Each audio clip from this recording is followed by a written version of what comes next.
biar seru ya. Asik. Silakan semuanya berdiri.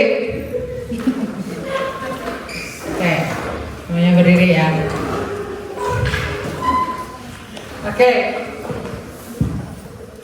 Kalau saya bilang tepuk 1, tepuk 2,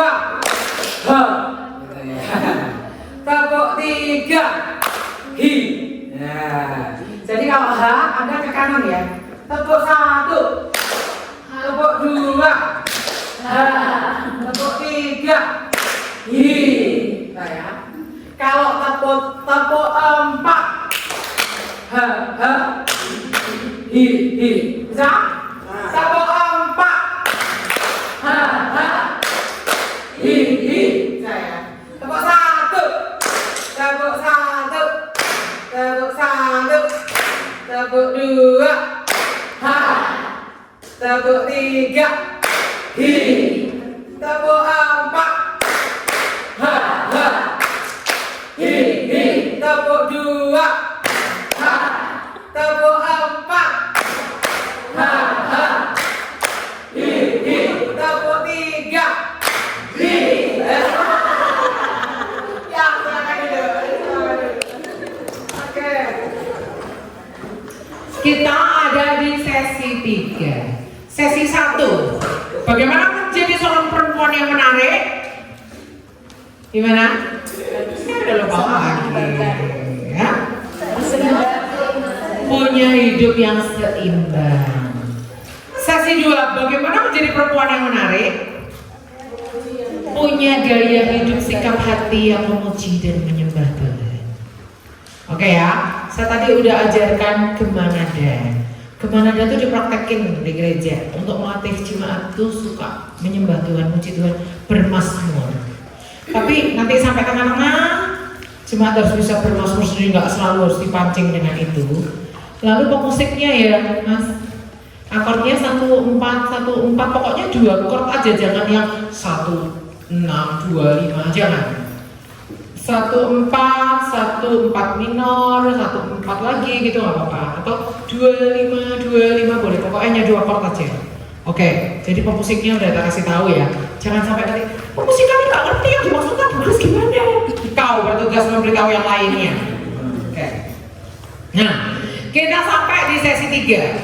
Perempuan yang menarik adalah perempuan yang bisa memberi dampak untuk orang-orang di sekitarnya. Saya waktu dapat materi ini dari Tuhan bukain rema-rema. Saya sangat bersyukur banget. Ada hal-hal yang Tuhan bukain itu bagi saya kayak mutiara yang berharga. Setiap kali saya baca Alkitab dibukain Tuhan rema, itu bagi saya itu suatu harta yang tidak ternilai harganya. Nggak bisa ditukerin dengan emas 1 kilo, nggak bisa. Karena waktu Tuhan bukain rema itu kita kayak mata rumah ini, kita kayak terbuka. Oh, ini Tuhan luar biasa. Deborah itu seorang perempuan yang menarik. Karena apa? Dia memberi dampak buat sekitarnya. Juga terutama memberi dampak buat perempuan-perempuan yang lainnya. Untuk memberi dampak harus pertama selesai dengan diri kita sendiri. Kita nggak bisa jadi dampak buat siapapun kalau kita belum selesai dengan diri kita sendiri. Itu nanti ada materinya. Bagaimana caranya selesai dengan diri sendiri? Ada materinya lain lagi. Nah sekarang saya mau ngajarin. Kalau kita mau jadi dampak buat sekitar kita, pertama kita harus selesai dengan diri kita sendiri dulu. Nah seperti apa Deborah ini menjadi dampak buat sekitarnya? Kita akan lihat. Deborah istri Lapidot. Next. Nah, kita udah lihat tadi di sesi 1 bahwa Deborah itu terkenal tidak hanya sebagai seorang nabi, tidak hanya sebagai seorang hakim, tapi dikatakan istri Lapidot. Kenapa ditulis istri Lapidot? Karena dia mengedepankan juga suaminya. Seorang perempuan yang bijak, suaminya itu terkenal di pintu gerbang. Artinya dia mengedepankan suaminya, menghormati suaminya, menaruh suaminya di tempat yang tepat sebagai seorang pemimpin dan keluarga. Nah, makanya jangan heran, Deborah istri Lapidot, dia tunduk pada suaminya, dia punya keberanian, ketundukan dan keberaniannya itu menular pada zamannya. Pada zamannya Deborah itu menular, memvirusi, menginfluensi ya, menjadi influencer, gampangnya itu dia menjadi perempuan percontohan lah ceritanya, jadi teladan lah gampangnya gitu, dia jadi teladan buat perempuan-perempuan yang lain. Nah kita lihat Yael adalah sesosok perempuan yang juga dipakai Tuhan sebagai eksekutor bagi kematian Sisera, pemimpin dari kegerakan musuh. Yuk kita buka dulu ya Hakim-Hakim pasal 4. Kita buka dulu Hakim-Hakim pasal 4. Karena kalau yang nggak pernah baca Yael ini Anda nggak akan paham. Jadi saya nyebut Yael Anda nggak akan paham. Makanya kita harus baca dulu ceritanya Hakim-Hakim pasal 4 ya. Kita lihat ada musuh namanya Kanaan ya, bangsa Kanaan dipimpin oleh Yabin nama rajanya, panglimanya namanya Sisera. Udah paham ya? Jadi ada musuhnya bangsa Israel, raja orang Kanaan, rajanya namanya Yabin. Panglimanya namanya Sisera. Lalu kita lihat ayatnya yang ke Hakim-Hakim pasal 4 ayatnya yang ke 11 ya, saya baca ya. Adapun Heber orang Keni itu telah memisahkan diri dari suku Keni, dari anak-anak Hobab ipar Musa, dan telah berpindah-pindah memasang kemahnya sampai ke pohon terbentin di Zaanaim yang dekat Kedes. Setelah dikabarkan kepada Sisera bahwa Barak bin Abinoam telah maju ke Gunung Tabor, dikerahkannya segala keretanya 900 kereta besi dan seluruh rakyatnya bersama-sama dengan dia dari Haroset Goyim ke sungai Kison. Lalu berkatalah Deborah kepada Barak, bersiaplah, sebab inilah harinya Tuhan menyerahkan Sisera ke dalam tanganmu. Bukankah Tuhan telah maju di depan engkau? Lalu turunlah Barak dari Gunung Tabor dan 10.000 orang mengikuti dia. Dan Tuhan mengancamkan Sisera serta segala keretanya dan seluruh tentaranya oleh mata pedang di depan Barak, sehingga Sisera turun. Sisera ini panglimanya musuh ya, turun dari keretanya dan melarikan diri ya, dia berjalan kaki ya. Dengan berjalan kaki dia udah nggak pakai kereta lagi, keretanya kan tergelincir lumpur-lumpur itu ya, dalam nyanyian Deborah kita bisa tahu ya. Nah sekarang ayat 16. Lalu Barak mengejar kereta-kereta dan tentara itu sampai ke Haroset Hagoyim, dan seluruh tentara Sisera tewas oleh mata pedang. Tidak ada seorang pun yang tinggal hidup. Tetapi Sisera dengan berjalan kaki larikan diri ke kemah Yael. Siapa Yael ini? Istri Heber. Jadi Heber itu orang Keni yang berkemah di luar perkemahannya orang Israel kayak gitu ya. Tetapi Sisera dengan berjalan kaki melarikan diri ke kemah Yael istri Heber orang Keni itu. Sebab ada perhubungan baik antara Yabin Raja Hasor dengan keluarga Heber orang Keni. Jadi orang Keni itu nggak murni orang Israel gitu loh. Tapi mereka ini kayak kanan kiri oke gitu, sama orang Israel baik, sama orang Kanaan juga baik, mana yang dapat untung gitu lah. Jadi kanan kiri oke gitu ya.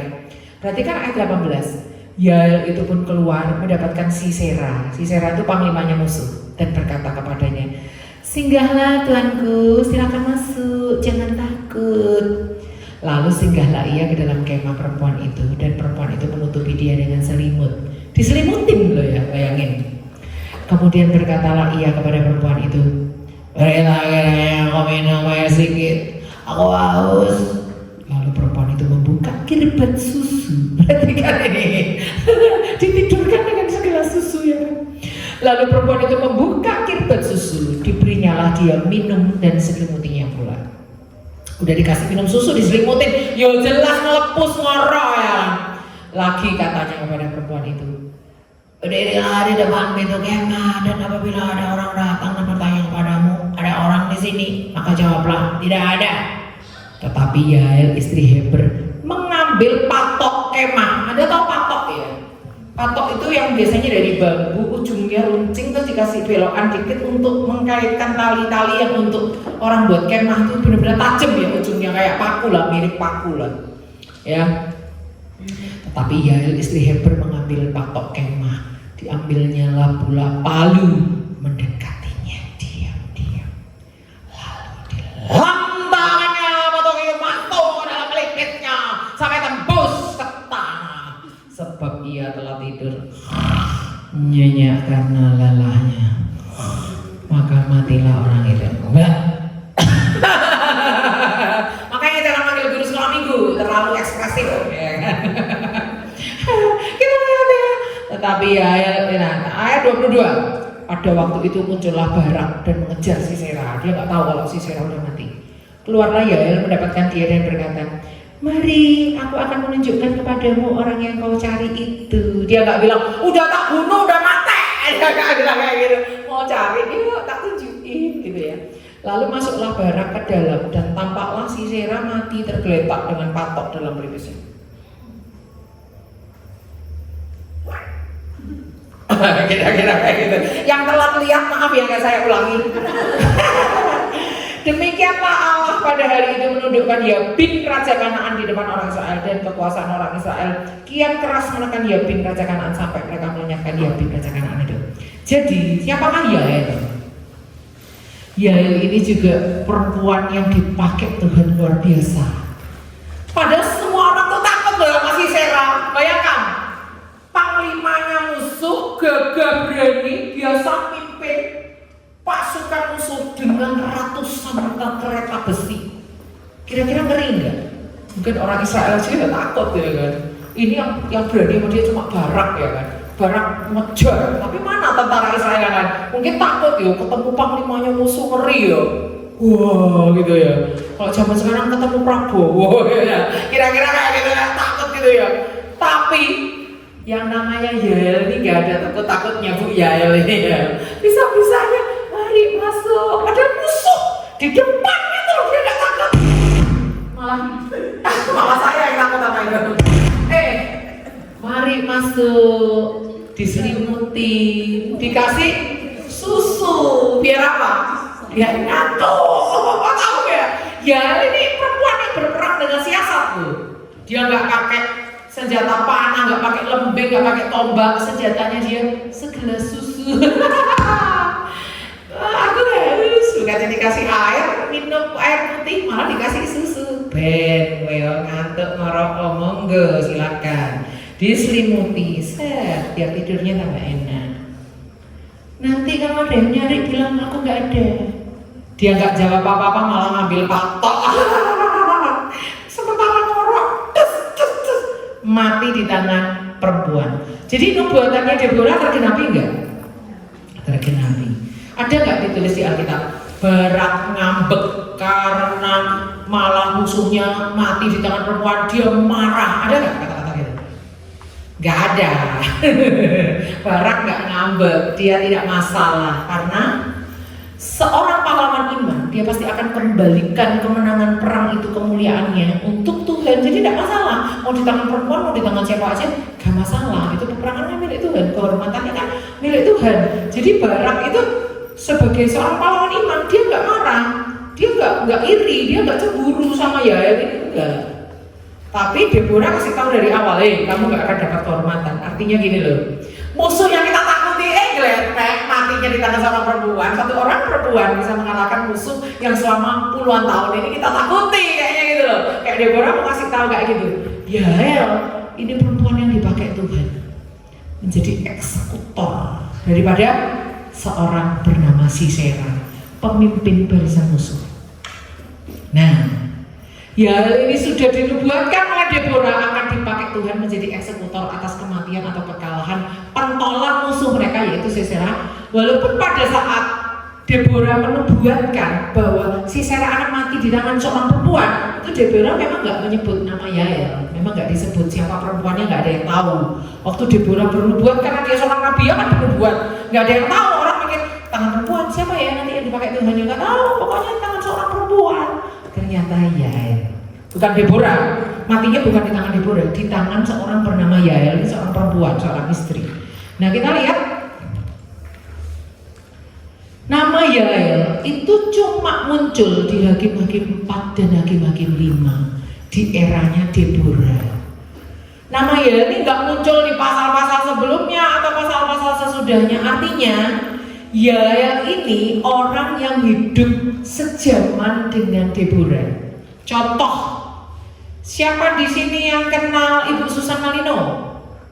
Ibu Gembala di GPDI Bayaman Magelang. Oh, Bapak Gembala ya. Berarti Pak Gembala dengan Ibu Susan Malino itu hidup sejaman. Paham ya? Hidup semasa walaupun kotanya satu di Kudus, satu di Magelang, tapi mereka saling kenal, mereka saling mempengaruhi. Mungkin Bapak pernah dipengaruhi oleh Bu Susan Malino waktu dia berkhotbah atau waktu dia ngajar di sekolah Alkitab, atau mungkin pengajarannya pernah memberkati guru-guru sekolah minggu di tempat Bapak lewat mungkin jemaat Bapak ada yang sekolah Alkitab di Beji Batu, muridnya beliau, mungkin seperti itu ya, kira-kira gitu, saling mempengaruhi. Sementara mungkin Bu Susan Malino juga pernah diberkati oleh pelayanan Bapak atau ide-ide Bapak atau apapun lah, kita nggak tahu. Tapi mereka ini hidup sejaman. Pada saat Deborah hidup di atas muka bumi, Yael ini juga hidup di atas muka bumi di zaman, di era yang sama. Jadi kita lihat di sini, bisa jadi Yael ini adalah muridnya Deborah. Cari ayatnya nggak ada, ini hanya penafsiran saya. Kenapa kok di eranya Deborah ada perempuan yang kayak Yael ini ya?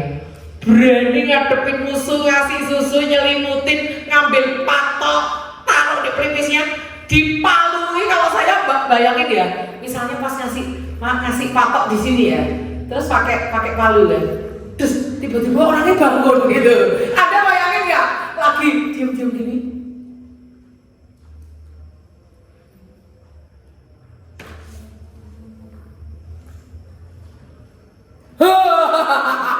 Yang mau dipatok bangun. Bisa jadi dia balik yang dibunuh nggak? Bisa aja.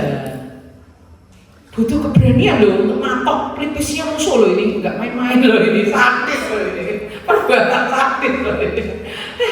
Nggak ada yang berani, saya rasa kok nggak Yael. Jadi mungkin karena Yael ini hidup semasa dengan Deborah, bisa jadi Yael ini muridnya Deborah, atau bisa jadi Yael ini seorang perempuan yang terpengaruh oleh kepemimpinan Deborah. Bisa jadi Yael ini seorang perempuan yang terinspirasi dari hidup Deborah. Deborah keren ya, nabi, suaminya dijunjung, suaminya, dia menghormati suaminya, dia juga seorang hakim Israel, dia juga ikut berangkat perang bersama Barak. Keren ya jadi Deborah.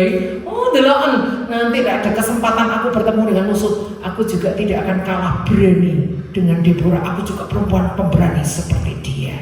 Paham ya? Yael ini terinspirasi dari hidup Deborah, tapi cari ayatnya nggak ada. Cari ayatnya nggak ada. Ini hanya hasil perenungan saya. Kemungkinan besar Yael ini adalah orang yang hidup di bawah pengaruh kuat yang ditularkan oleh Deborah dalam kepemimpinannya sebagai seorang hakim dan juga seorang nabi. Ya, ada nggak kita berpikir kayak gini? Aku ini hidup cuma sekali. Oleh karena itu, hidupku ini harus memberi pengaruh yang positif buat orang-orang di sekitarku. Gitu. Misalnya kayak gini. Kamu bisa mau jadi apa nih? Aku mau jadi seperti mama. Berarti kita sudah menjadi inspirasi buat anak kita. Tapi kalau anak kita bilang gini, gak akan aku mau jadi seperti mama, aku gak mau jadi seperti mama. Berarti kita gagal menjadi inspirasi buat dia. Ini bukan bicara soal cita-cita loh. Misalnya saya istri pendeta misalnya, anak saya nggak mau jadi istri pendeta, ya nggak apa-apa. Berarti dia punya cita-cita yang lain. Tapi misalnya tidak mau seperti mama itu, tidak mau menjadi orang yang seperti mama itu, berarti kita gagal menjadi inspirasi buat anak-anak kita. Paham ya? Paham ya? Jadi Deborah ini luar biasa. Di eranya Deborah muncullah seorang Yael ini yang begitu berani, yang begitu dipakai Tuhan. Kita lihat, sebagaimana Deborah dikenal sebagai istri Lapidot, Yael juga beberapa kali ditulis di Alkitab sebagai istri Heber orang Keni itu. Gak cuma Deborah disebut-sebut nama suaminya, Yael pun disebut-sebut nama suaminya, Heber orang Keni. Siapakah Yael? Istrinya Heber. Siapakah Deborah? Istrinya Lapida.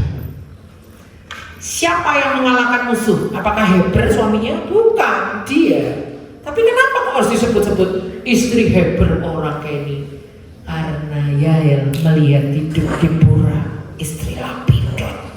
Dia hidupnya seimbang. Aku juga mau kayak gitu. Aku juga mau hormati suamiku. Aku juga mau kedepankan suamiku. Maka aku ingin dikenal sebagai Yael, istri Heber orang Keni. Grace, istrinya Bos Ari. Jadi, sebagaimana Deborah dikenal sebagai istri Lapida, Yael juga ingin dikenal sebagai istri Heber orang Keni. Jadi, Anda lihat ya di Alkitab, bagaimana Alkitab menuliskan Deborah istri Lapida. Alkitab juga menuliskan Yael istri Heber. Jadi kayak dua perempuan ini kok kayak mirip ya. Itu karena bisa jadi Yael ini terinspirasi dari hidup Deborah. Wih, luar biasa ya. Kita lihat, yuk kita lihat Hakim-Hakim 4 ayat 17. Hakim-Hakim 4 ayat 17 dikatakan seperti ini. Tetapi Sisera dengan berjalan kaki melarikan diri ke kemah Yael, istri Heber, orang Keni itu. Berarti kan Hakim-Hakim 4 ayat 21, nggak cuma sekali ya kita lihat. Tetapi Yael, istri Heber mengambil patok kemah. Muncul lagi ya kata istri Heber ya. Muncul lagi di Hakim-Hakim 5 ayat 24. Di nyanyian Deborah ditulis kayak gini. Deborah memuji Yael ini dalam nyanyiannya. Diberkatilah Yael, istri Heber orang Keni itu, melebihi perempuan-perempuan yang lain. 3 kali loh kita mencatat. Yael istri Heber, Yael istri Heber orang Keni, sampai 3 kali. Keren nggak tuh? Keren. Hakim-Hakim 4 ayat 17. Siapa yang menulis? Penulis kitab Hakim-Hakim, narator. Terus Hakim-Hakim 4 ayat 21. Siapa yang menulis? Masih penulis kitab Hakim-Hakim atau naratornya. Tapi Hakim-Hakim 5 ayat 24 yang nulis siapa? Nyanyian Deborah. Berarti yang nulis siapa? Deborah. Keren ya. Makanya gaya hidup kita itu harus sampai mempengaruhi gaya hidup orang di sekitar kita. Kita jujur, orang-orang terinspirasi. Aku pengen ya jujur kayak Bugis gitu. Misalnya kita ini orang yang sungguh-sungguh melayani Tuhan, giving the best, beri yang terbaik untuk Tuhan. Maka orang-orang ojo asal-asalan kayak Mbak Grace kuwi lho, tenanan nek melayani Tuhan. Aku yang pengen kayak Mbak Grace kuwi lho. Menjadi inspirasi buat orang-orang di sekitar kita. Ya, terus kita lihat siapakah yang mematok pelipis Sisera yang terkenal memiliki 900 kereta besi? Ya, istri Heber orang Keni itu. Mematok pelipisnya dengan patok kemah dan palu. Saat eksekusi dilaksanakan, nama suami Yael disebutkan lagi, yaitu sebagai istri Heber. Terus kita lihat. Maka saat Deborah memuji Yael ketika disandingkan dengan Samgar bin Anak. Coba kita lihat ya. Hakim-Hakim 3 ayat 31. Hakim-Hakim 3 ayat 31 itu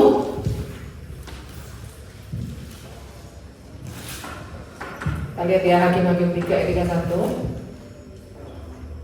Sesudah dia bangkitlah Samgar bin Anak. Ia menewaskan orang Filistin dengan tongkat penghalau lembu. 600 orang banyaknya. Demikianlah ia juga menyelamatkan orang Israel. Nah, Samgar ini dipuji di nyanyian Deborah di dalam Hakim-Hakim 5 ayat 6. Coba lihat Hakim-Hakim 5 ayat 6. Dalam zaman Samgar bin Anak, dalam zaman Yael kafilah tidak ada lagi, dan orang-orang yang dalam perjalanan terpaksa menempuh jalan yang berbelit-belit. Jadi dalam nyanyian Hakim-Hakim pasal 5 ayat 6 suami Yael gak disebutkan. Maksud saya gini loh. Di nyanyian Deborah tadi namanya Heber itu muncul di ayat berapa? Halo? 24. Diberkatilah Yael, istri Heber. Benar ya?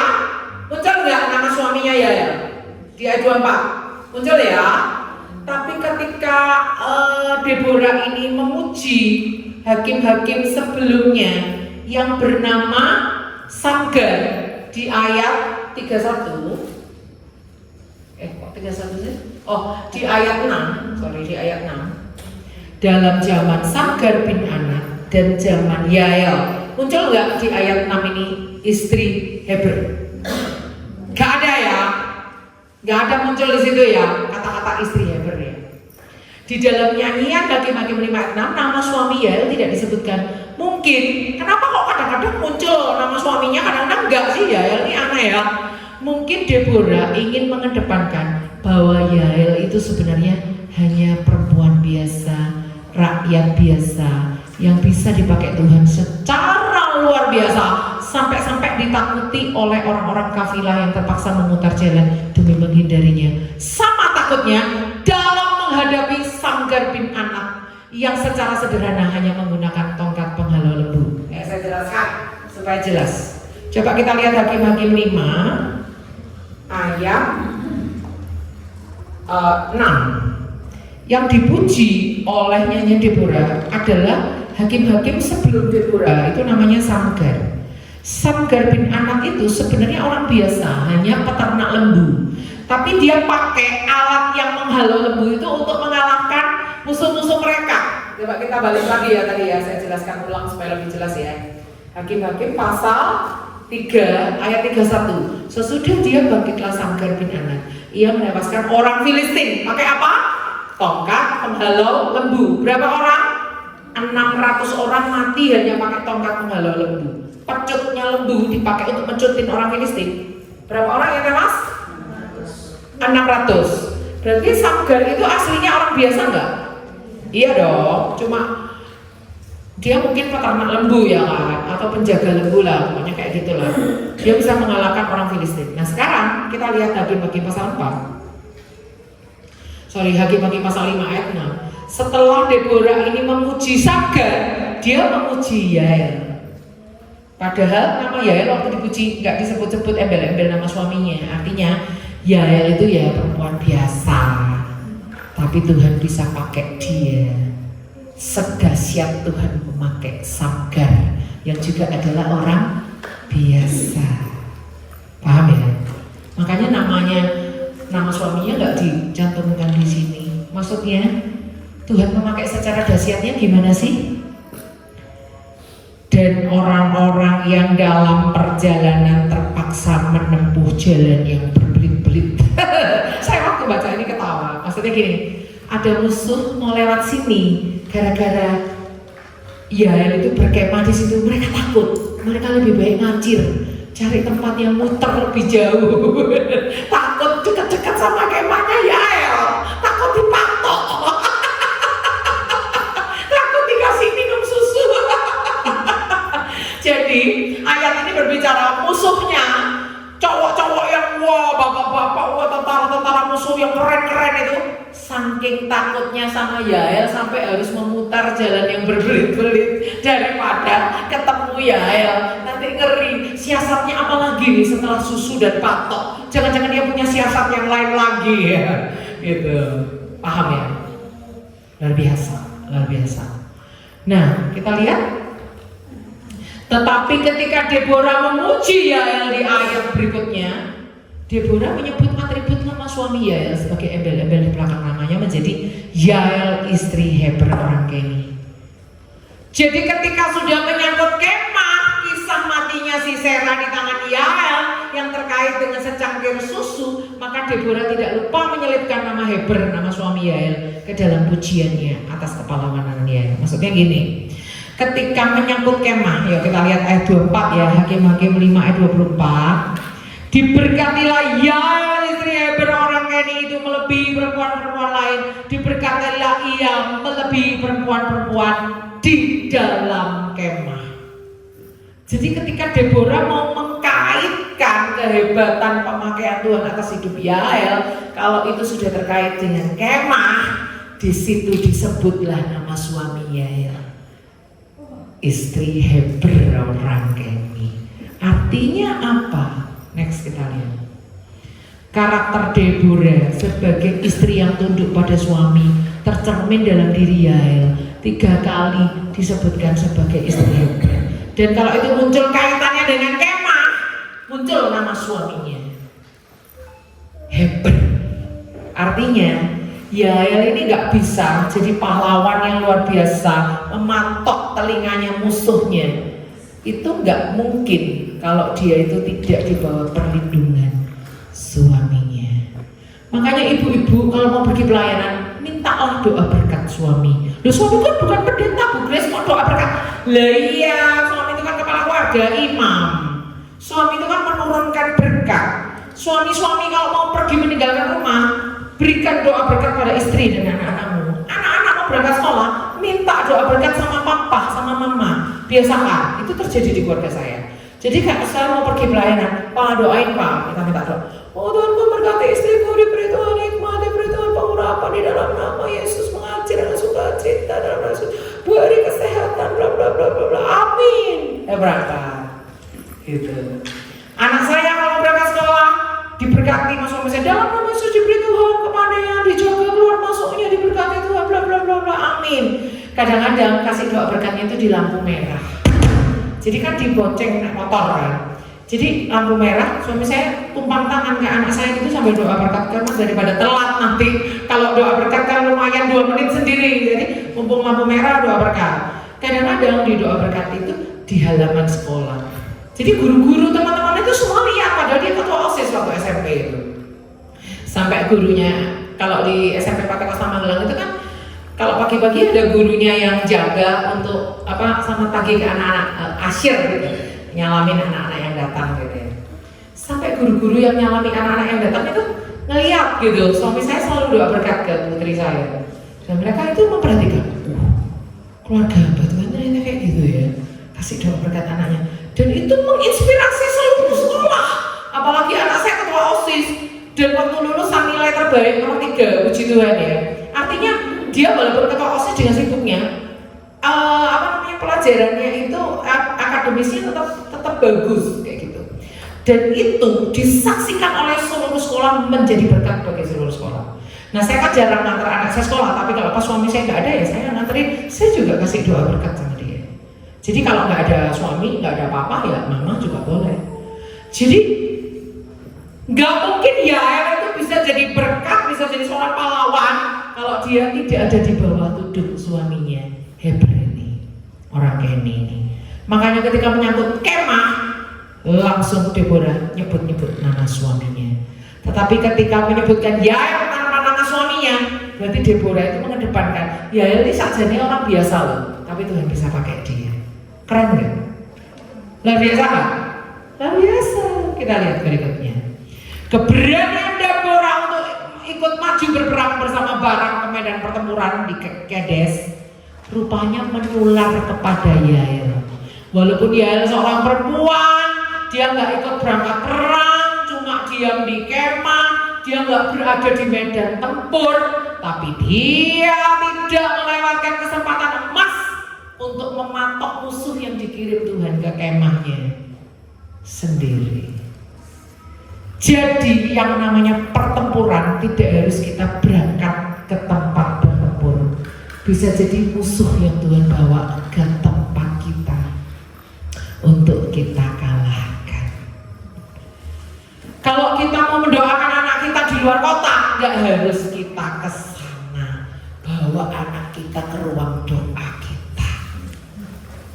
Kalau kita mau berdoa supaya ada masalah itu diselesaikan di tempat lain, tidak harus kita ke sana.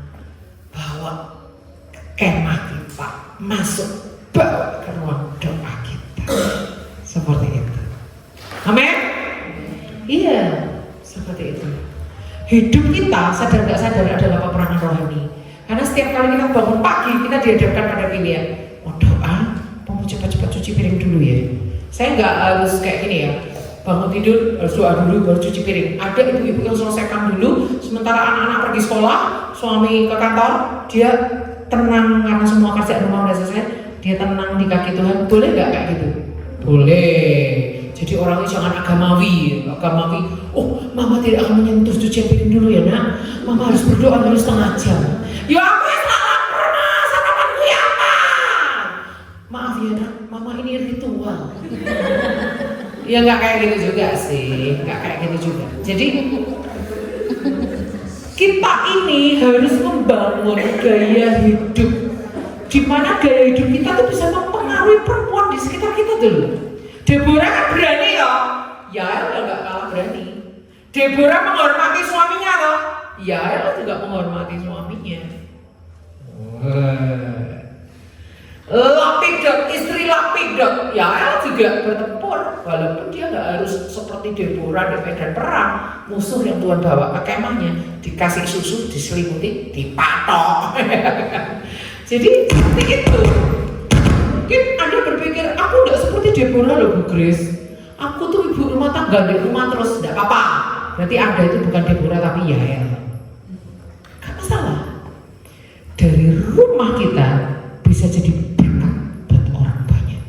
Dari rumah kita, doa-doa kita bisa Tuhan pakai untuk memberkati orang banyak. Dari rumah kita bisa lewat anak-anak yang kita siapkan, lewat suami yang kita doakan, lewat ketundukan kita pada suami, keluarga kita bisa jadi berkat buat orang banyak. Next kita lihat kesimpulan. Sebelum kesimpulan, coba saya ajak buka kitab Maleakhi ya. Saya agak menyempal sedikit ya keluar dari Deborah. Kitab Maleakhi, coba kita lihat pasal 4 ayat 5. Maleakhi 4 ayat 5.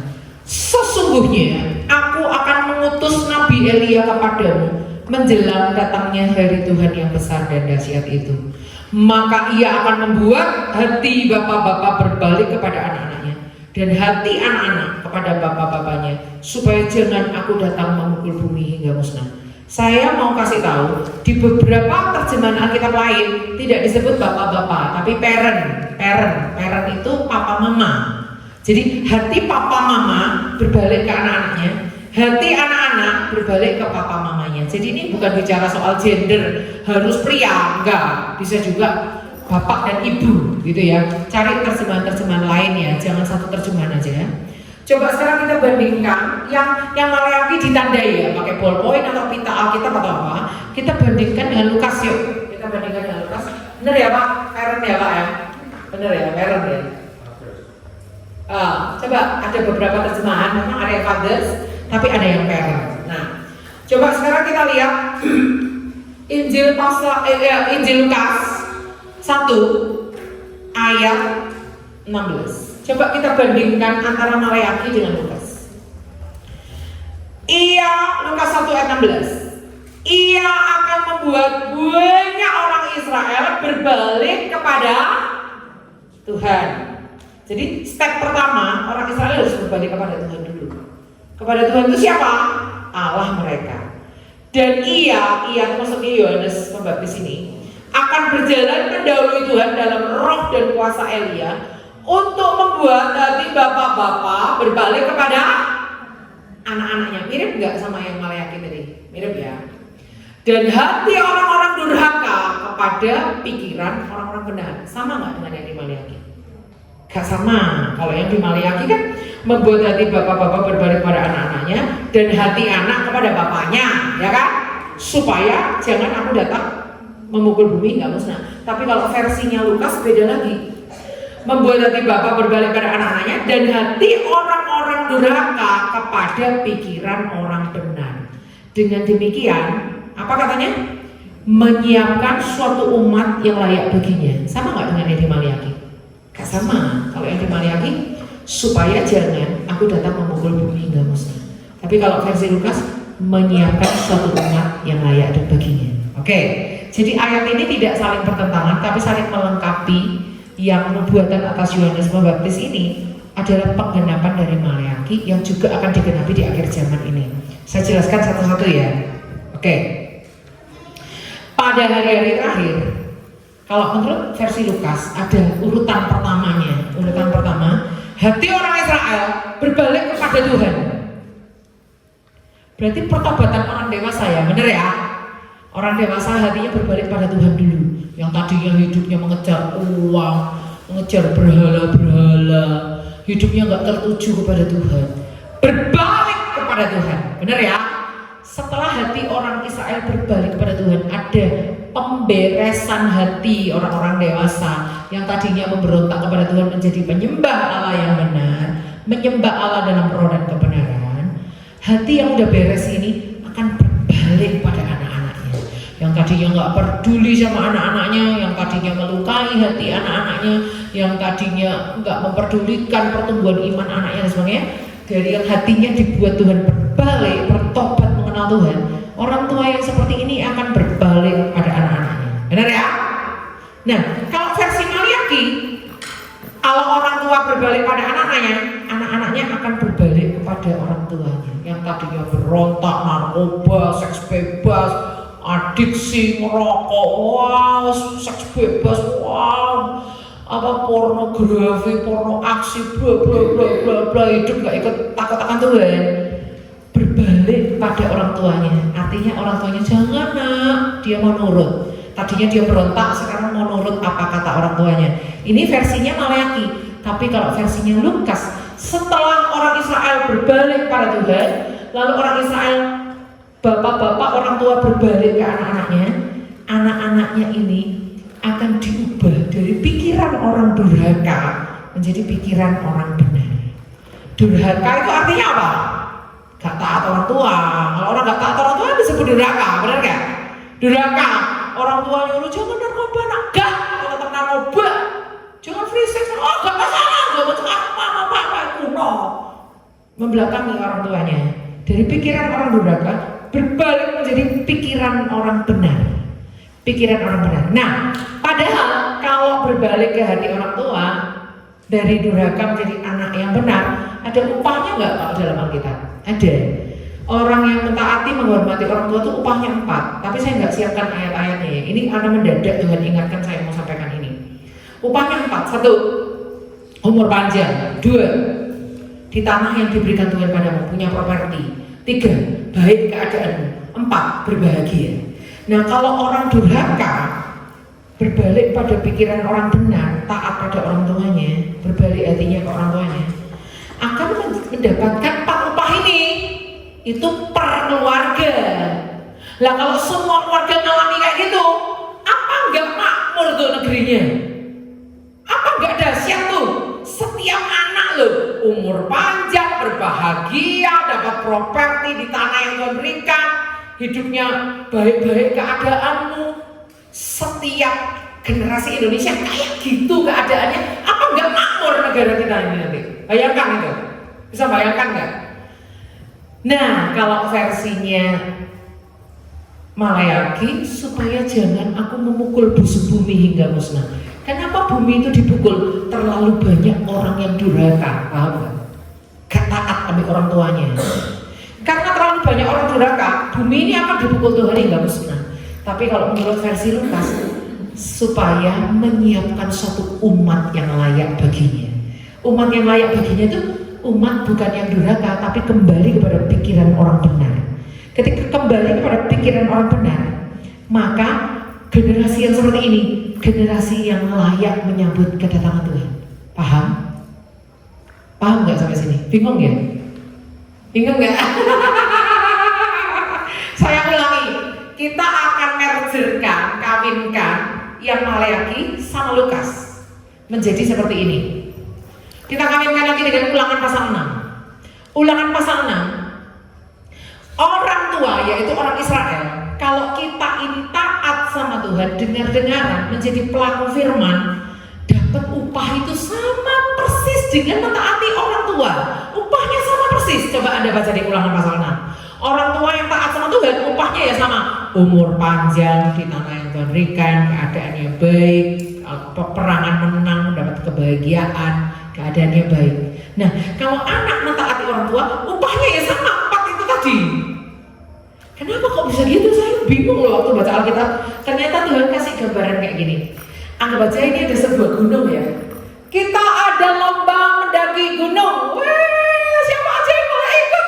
Papa, mama ikut, anak-anak mau ikut juga boleh. Asik, ikut lomba mendaki gunung. Hadiahnya apa? Siapa yang sampai di puncak gunung tidak melanggar peraturan, sampai di puncak gunung upahnya sama. mau papa mama, mau anak-anak, upahnya semuanya sama, dapat emas 1 kilo misalnya kayak gitu. Asik, caranya gimana? Caranya anak-anak nurut toh sampai papa mamamu, ini nggak boleh, itu nggak boleh, harus belok kanan, harus ini, harus hati-hati, ini licin, ini turut tono orang tuamu. Nanti kalau keluargamu sampai puncak semua menang, upahnya kamu dapat emas 1 kilo, papamu ya dapat, mamamu ya dapat, sama, upahnya sama. Kira-kira kayak gitu, paham ya?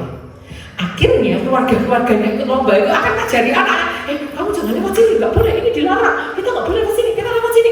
Nah anak-anak nurut, nanti sampai puncak gunung, anak-anak ya dapat hadiah yang sama, orang tua ya dapat hadiah yang sama, paham? Akhirnya Tuhan itu menjadikan keluarga satuan terkecil di masyarakat untuk bagaimana sebuah bangsa itu pulih. Lewat apa? Keluarga. Pemulihan sebuah bangsa itu bukan lewat RT, RW, lewat kelurahan, kecamatan, lewat pemerintahan, lewat Pak siapa itu Prabowo, lewat menteri, bukan. Pemulihan bangsa itu lewat apa? Keluarga. Papa mama hatinya berbalik ke Tuhan. Ketika dipulihkan akan berbalik ke anak-anaknya.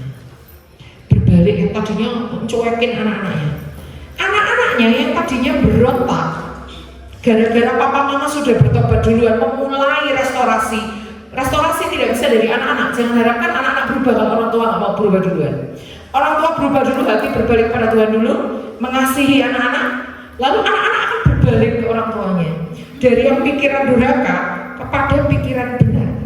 Ketika pikiran benar, dia dapat upah yang sama dengan ketika orang tuanya menghormati Tuhan.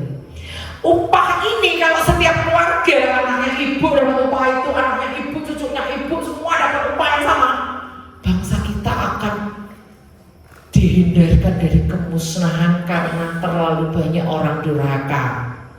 Dan bangsa kita akan menjadi makmur karena setiap anak mendapat upah mentaati dan menghormati orang tua. Bagaimana supaya anak-anak ini berbalik ke orang tua? Harus dimulai dari orang tua dulu. Berbalik yang tadinya berontak ke Tuhan menjadi berbalik ke Tuhan, lalu berbalik ke anak-anak. Anak-anak yang tadinya berontak karena orang tuanya sekarang menyayangi, memperhatikan, mendoakan, berbalik ke orang tuanya, meninggalkan pikiran durhaka, menjadi anak yang taat. Karena orang tua udah berbalik ke Tuhan, dia mengajarkan anak-anaknya untuk ayo kita balik ke Tuhan. Anak-anak nggak cuma balik ke orang tuanya, dia juga berbalik ke Tuhan. Karena orang tuanya udah memberi contoh bagaimana mereka berbalik ke Tuhan. Ketika itu terjadi, wah, boom, Indonesia akan mengalami transformasi. Jadi pengaruh ibu-ibu dan keluarga ini, wanita-wanita, perempuan-perempuan dan keluarga ini besar nggak? Besar. Pengaruh bapak-bapak, kepala keluarga, imam-imam itu besar nggak? Besar. Karena restorasi bangsa di tangan keluarga. Tuhan tidak memakai sekolah. Ulangan pasal 6, ada nggak? Ajarkan pada murid-muridmu berulang-ulang pada saat kamu duduk, pada saat kamu tidak ada kata murid. Anak-anakmu.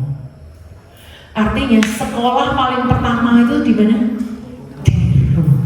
Apakah berarti anak kita nggak usah sekolah? Ya sekolah tetap.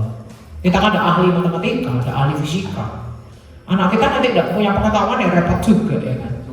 Tapi sebelum mereka belajar 1+1, sebelum mereka belajar A sampai Z, mereka belajar dulu dari kita caranya berdoa, belajar dari kita beriman itu seperti apa, belajar dari kita bagaimana mengasihi Tuhan, bagaimana punya karakter takut akan Tuhan. Semuanya dimulai dari keluarga. Oleh karena itu, kita harus bangkit sebagai Yael di akhir zaman. Kita harus bangkit sebagai Deborah di akhir zaman.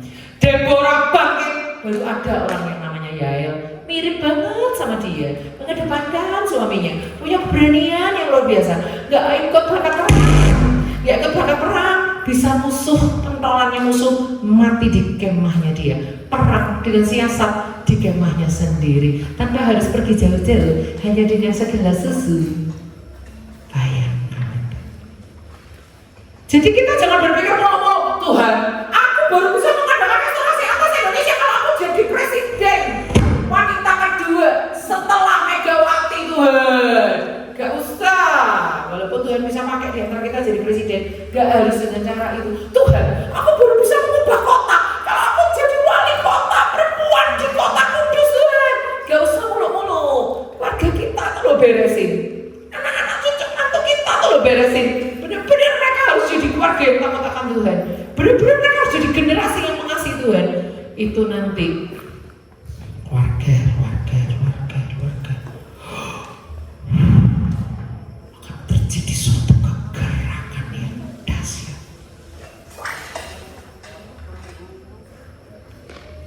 Keren kan Tuhan itu? Loh, kok Tuhan dengan keluarga apa gak kesuwen ya? 30 tahun tuh butuhnya. Anda jangan salah, keluarga kita luar biasa mengasihi Tuhan, takut akan Tuhan. Di dalam tubuh kita tuh terjebak ribuan orang setelah kita. Misalnya gini, saya, anak suami saya, anak saya 3, meninggal 1, tinggal 2. Taruh katalah Dito itu nanti menikah anaknya 3, Melodina taruh kata menikah anaknya 2, berarti cucu saya 5 ya kan. Cucu saya nanti menikah lagi ya kan. Menikah lagi menantunya, jangankan itu, anak saya 2 aja dengan menantu saya jadi 4 ya kan. Tambah cucu saya 5 menjadi 11 ya kan. Cucu saya nanti menikah lagi, berarti cucu mantu saya 5, 11 tambah 5 berapa tuh sudah? 16 cucu saya punya anak lagi tuh. Masing-masing keluarga ini 5 kalikan 2 aja, tambah 10 cicit saya. Misal gitu, berapa tuh? Di dalam tubuh kita terjebak generasi, ribuan generasi. Makanya ada salah terjemahan di 10 perintah Allah. Itu terjemahannya kan kayak gini. Kita buka aja deh. 10 perintah Allah di mana? Ulangan 6 ya. Terakhir ini saya agak overtime, nggak tahu nih, saya nggak lihat jam. Coba lihat ulangan 10 perintah Allah. Oh iya, ulangan 5 ya. Ulangan 5 ya, perhatikan.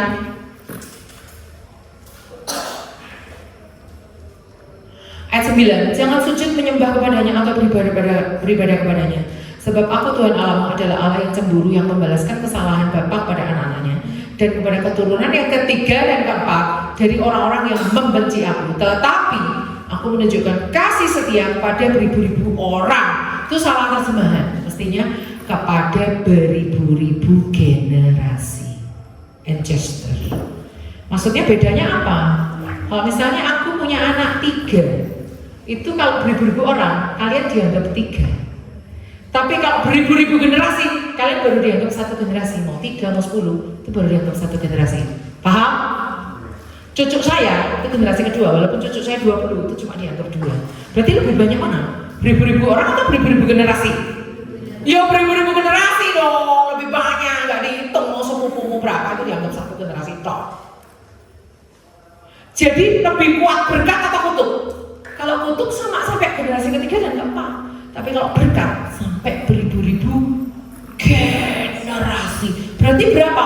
Ya nggak bisa terhitung, nggak ada kata 1000, 2000, tapi beribu-ribu ya nggak ada batasnya. Jadi kalau kita memutuskan menjadi keluarga yang takut akan Tuhan, memutuskan menjadi keluarga yang luar biasa, mengalami ini tadi, Maleaki dan Lukas ini tadi, anak cucu kita tidak terhitung banyaknya, menjadi aset kerajaan surga. Keren gak tuh? Anggap aja di sini ada 25 keluarga. 25 keluarga jalanin. Jadi perempuan yang kayak gini suka muji Tuhan. Jadi perempuan yang mengedepankan, menghormati suaminya. Jadi perempuan yang apalagi tadi sesi 1. Halo? Hah? Hidupnya seimbang, suka muji Tuhan, hidupnya memberi dampak. Gak usah jauh-jauh lah pada suami dan anak-anak aja dulu deh. Saya gak bisa membayangin betapa dahsyatnya ledakan dalam kerajaan surga. Siapa yang kepengen seperti Deborah bisa jadi dampak kepada Yael yang lainnya? Amin? Amin. Ayo kita jadi perempuan yang memberi dampak. Cara yang beri dampak, hidup menjadi teladan, role model. Artinya apa yang kita lakukan itu diikuti orang. Apa yang kita lakukan, orang-orang di sekitar kita tuh kayak magnet. Mereka tuh kayak kesedot untuk melakukan juga yang kita contohkan. Memberi teladan itu harus dengan sengaja. Kayak Rasul Paulus ngomong kayak gini, ikutlah aku sama seperti aku mengikut Kristus. Tapi orang-orang gak ada yang berani bilang gitu. Kalian jangan lihat saya banyak kelemahan. Jadi kalian lihat Tuhan saja. Kalau lihat saya, kalian akan kecewa. Karena saya manusia biasa yang penuh kelemahan. Kalian jangan lihat saya. Kalian harus lihat Tuhan. Itu salah. Itu nggak kita bias. Kita harus berani ngomong sama orang-orang di sekitar kita. Ikutlah aku. Sama seperti aku mengikut Kristus. Rasul Paulus berani bilang nggak gitu loh. Awasi ajaranku. Artinya kalau aku ngajar ada yang menurutmu salah nggak apa-apa, aku mau siap didebat, dikritik gak apa-apa daripada pengajaranku salah nanti. Terus Rasul Paulus juga bilang kayak gini, jangan sampai aku mengabarkan Injil lalu aku sendiri ditolak. Berani nggak kita ngomong sama orang-orang di sekitar kita? Ayo ikuti gaya hidupku karena aku juga mengikuti gaya hidupnya Kristus. Berani nggak kita bilang kayak gitu? Atau kita bilang gini, ya udahlah jangan lihat sisi yang itu, saya kan masih manusia, saya penuh kelemahan, lihat Yesus saja. Coba ayatnya mana itu? Nggak ada. Yang ada yang benar adalah kita harus tampil menjadi teladan. Jangan tampil menjadi teladan gitu ya. Kita harus tampil menjadi teladan. Gaya hidup kita, gaya hidup itu apa? Cara kita mengatur waktu, cara kita berbicara dengan suami, cara kita ngomong ke anak-anak, cara kita mengatur uang, cara kita berdandan, cara kita berpakaian, cara kita mengembangkan talenta, cara kita bersekutu dengan Tuhan, cara kita bercanda, cara kita keramas mungkin, itu semuanya itu kayak diikuti oleh orang-orang di sekitar kita. Aku seneng lihat Bu Kris tuh kayak lucu gitu, tapi guyonannya nggak pernah yang saru-saru gitu. Aku pengen loh kayak dia gitu. Nah, nggak apa-apa. Selama kita ini memberi contoh yang baik, teladan yang baik. Jangan sampai gini, jangan kayak orang itu orang lucu, tapi guyonan-guyonannya tuh kayak agak menjurus porno-porno kayak gitu. Gak mau aku jadi kayak dia. Berarti kita udah jadi gagal menjadi role model, gagal menjadi teladan, gagal menjadi contoh. Deborah hidup di zamannya muncul perempuan seperti Yael yang meniru pola-polanya Deborah. Jadi perempuan yang berani, jadi perempuan yang beriman, jadi perempuan yang mengedepankan suaminya, jadi perempuan yang membela Israel, gak membela Kanaan. Tahu siapa yang harus dibela adalah Allah Israel yang hidup. Wah, keren ya. Kita belajar banyak loh dari Deborah, seorang hakim Israel, seorang perempuan yang memimpin. Siapa bilang perempuan gak boleh mimpin? Boleh. Siapa bilang perempuan gak boleh jadi teladan? Boleh. Siapa bilang perempuan gak bisa jadi inspirator? Bisa dong, kita bisa jadi inspirator. Mari kita berdoa. Bapa di dalam nama Yesus, terima kasih untuk materi hari ini. Kau tambahkan apa yang perlu hamba-Mu sampaikan tentang Maleakhi dan kitab Lukas Tuhan. Di akhir zaman ini kamilah tulang punggung atas pemulihan bangsa kami. Di tangan kamilah, di tangan family, disitulah Engkau meletakkan restorasi bangsa.